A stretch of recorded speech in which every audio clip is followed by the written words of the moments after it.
everyone. Welcome back to A Pragmatic Place. Welcome, one and all. We're going to continue our podcasty-s videos because we're still a couple episodes in right now. Just kind of chilling and talking. So. Yep. Naza, question for you. Yes, sir. I understand we've already kind of discussed your Zelda experiences a little bit and the fact that you've only played a couple. I've played the best ones. Besides Zelda, what other games did you pretty much grow up playing? My first game I ever played was probably the first Legend of Zelda, but after that it was like Super Mario, a lot of the SNES games. I was actually a mid-90s kid, so I didn't play as many as others. But one of my favorite games growing up had to be Mischief Maker for the 64. It was kind of like a platformer, I guess. The stages are really linear, and there was always these big like in-game boss fights whenever you got to the end of a stage. What about you? I've never played the Mischief Maker game that you did, but I was a Nintendo kid while growing up, I guess easily said.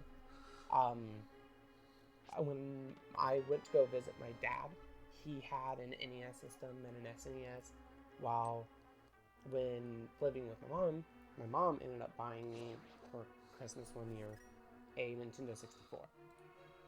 So that's what I grew up on. And obviously the first game I had for it was Mario 64. So I played the ever-loving life out of that game. I played it non-stop all the time. I got all the stars and make a new file, get all the stars, make a new file.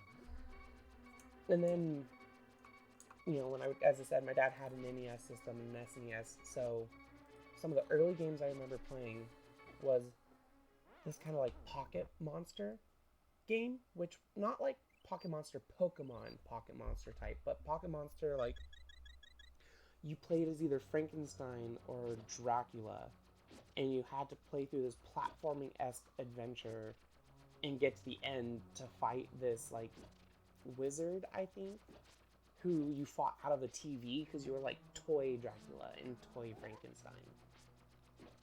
It was a very interesting game, and it was a little hard. However, the game that I think got me onto the whole roguelike experience was a game called Millen's Secret Castle for the NES system. That game was hard. And that game was also, doesn't matter how far you got in the game, there was no actual saving progression to the game. So if you died, you started the whole game over. From the beginning with nothing. And that... How long a game was it? It was a multiple hour game. Like, you probably still beat it within a couple sit-downs and playing, maybe a break. One really long sit-down, you could probably beat it with a break in between somewhere. But the game was difficult. Like, the way you attacked was with a bubble, essentially, and you either attack diagonally up or diagonally down. And that was it. The objective was to find items that allowed you to progress forward up the castle, to get to the top of the castle, to beat the evil dragon, I think. Something like that. Save the princess, kill the dragon, one of the two, I don't remember. It's your typical video game story. But, of course, then I also had a huge Super Nintendo experience. Although with those games, it was primarily Super Mario World and Legend of Zelda A Link to the Past. Hey. Obviously, out of the two, I think I played Zelda the most. But I learned how to beat Mario faster. So Mario was kind of that, I need a break from Zelda, I want to play something else. Put Mario in. Beat Mario. Play the levels I like to play. And then go back to Zelda. Okay. I didn't get to play my first PlayStation game until I want to say somewhere during the GameCube era. My first GameCube game I ever played was Beyblade, believe it or not. Yeah, surprisingly enough, my mom is who got me into Zelda in the first place. She used to play a lot of it. She actually bought the Zelda games originally for herself. She wanted to play Ocarina of Time, so she bought Ocarina of Time. And then she liked it so much she wanted to play Majora's Mask. She even bought personal walkthroughs for it. That was my grandma for me, my dad's mom. She played every Zelda game. One of her dying wishes was to see somebody play through all of Twilight Princess. And I'm serious about this. She was basically on her deathbed. And in Florida, this is when I went to go live with them. And I sat there, and hours after hours, I finally beat the game for her. She didn't want to play it. She wanted me to play it, and she wanted to watch. Legend of Zelda is a very touching subject for that reason. My grandma loved the games. She always encouraged me to play it too. Zelda is it's your hero's tale, essentially. You know, an orphan child grows up to be the hero that everyone needs. Has a good story. Has always had really solid gameplay. Has always had really fun stories. I say solid gameplay, and then instantly Skyward Sword comes to mind. Hey, if Nintendo wants to do us all a favor and release delete that game? No, not delete it. If they want to delete the CDI games from existence, that'd be nice. Oh, you mean Wand of Gamelon? Oh god, those don't exist. Let's just agree that those don't exist. Those weren't even Nintendo properties. I know they weren't. Somebody else made them. I know, and they did a bad job.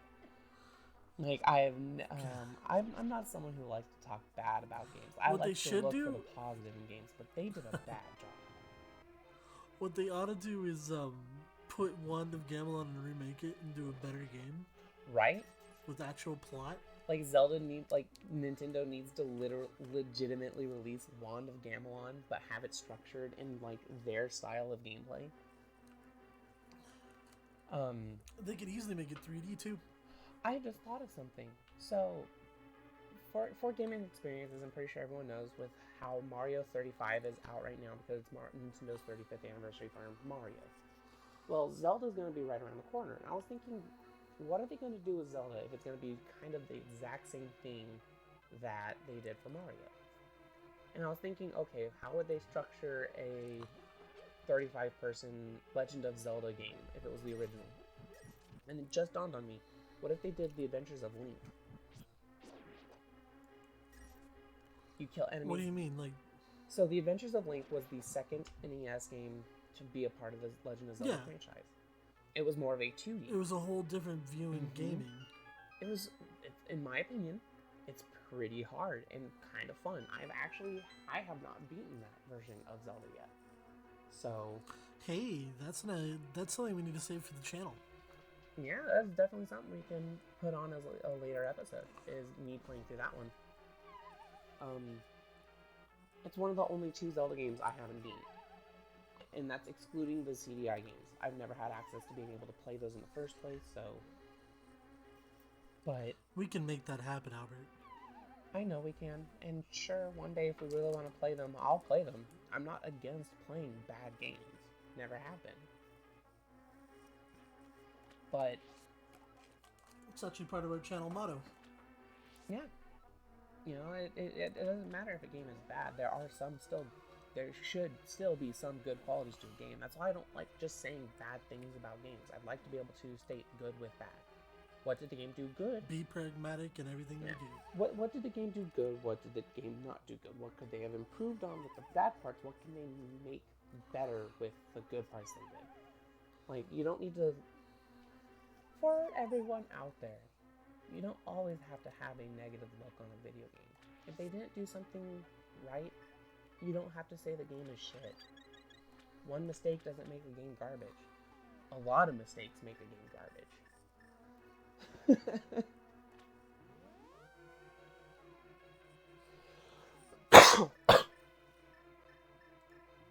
But yeah, no, I'll be down to play the Wand of Gamelon. I'll be down to play the other CDI games. But again, with Nintendo, if you want to remake Skyward Sword and put it on the Switch with regular controls and not motion controls, please. That would make it a way better game. They'd probably do motion controls, don't lie. Oh, of course, they'll probably have motion controls in there because they have the Switch Joy-Cons. But doesn't mean that they're gonna they better not solely make it where we can only use just the Joy-Cons. Because if they make it a Joy-Con only game, I don't know how many people will buy. Okay, a lot of people will buy it. I'll still rebuy it. As I said, I've had that game stolen from me twice. I want to play it. When it comes to games that I've played, I haven't played a lot of the old retro games, to be honest.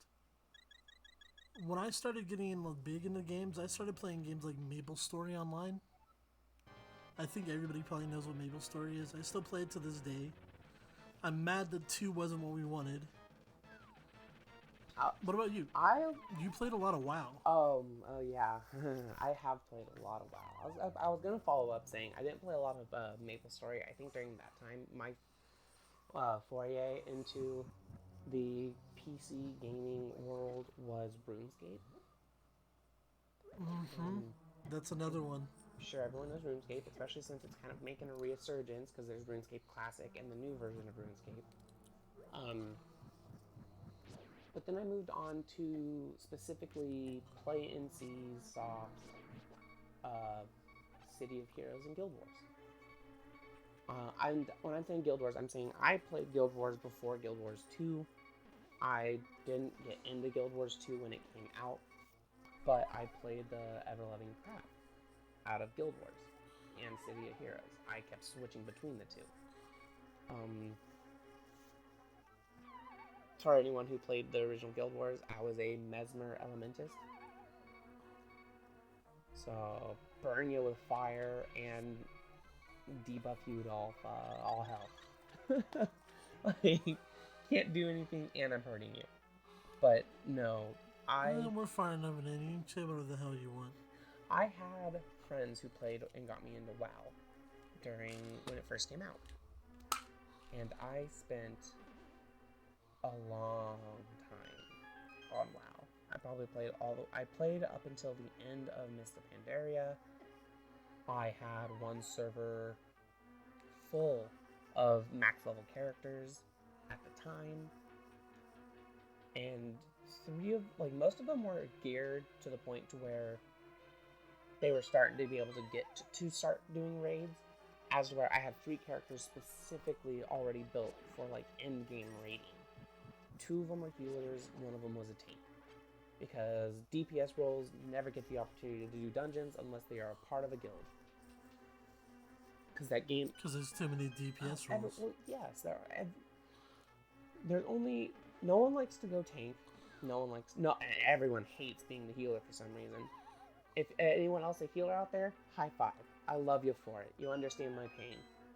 But no one wants to be the healer. Everyone wants to be the quote-unquote... They want to be the damage. They want to be what kills the enemy. So they go damage dealers.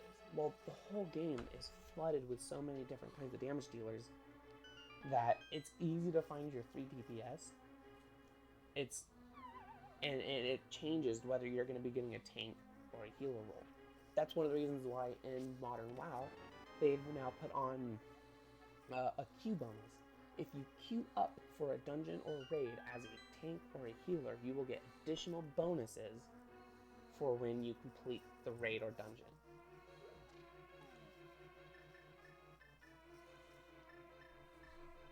But looks like this is the end of our episode for today. End of this recording, I should say. Alright. Next time on A Pragmatic Place. We'll talk to you guys later.